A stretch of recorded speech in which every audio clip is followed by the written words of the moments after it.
இன்றைக்கி நம்ம பார்க்க போகிற சக்தி சமையல். இன்றைக்கி நம்ம பார்க்க போகிறது பருப்பு இல்லாத சாம்பார் 10 நிமிஷத்தில் எப்படி செய்யலான்னு பார்க்கலாம் வாங்க. ஒரு குக்கரில் இஞ்சி, பூண்டு, வெங்காயம், தக்காளி, பச்சை மிளகா, மஞ்சத்தூள், கொஞ்சமாக மிளகாத்தூள் சேர்த்து நம்ம தண்ணி ஊற்றி உப்பு போட்டு குக்கரை விசில் வச்சிடலாம். விசில் வச்சோடனே ஒரு 10 நிமிஷத்தில் ரெடி ஆகிடும். பெருங்காய கட்டி ஒரு கட்டி போட்டுங்க. பாருங்க வெந்துடுச்சு. இப்போ ஒரு கடை கடைஞ்சிங்க. ஒரு வானலில் எண்ணெய் ஊற்றி கடுகு, உளுத்தரிசி, பெருஞ்சீரகம் எல்லாம் சேர்த்து நம்ம கடைஞ்சதை அதை எடுத்து ஊற்றிக்கலாம். ஒரு கொதி வரட்டும். நான் இப்போ இதில் மாவு சேர்க்க போகிறேன். இட்லி மாவு தான்.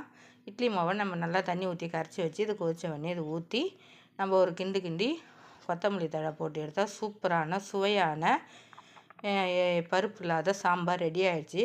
ஒரு இது ட்ரை பண்ணி பாருங்கள். எங்கள் சேனலுக்கு சப்ஸ்கிரைப் பண்ணுங்கள். பக்கத்தில் உள்ள பெல் ஐக்கானையும் டச் பண்ணுங்கள். நன்றி.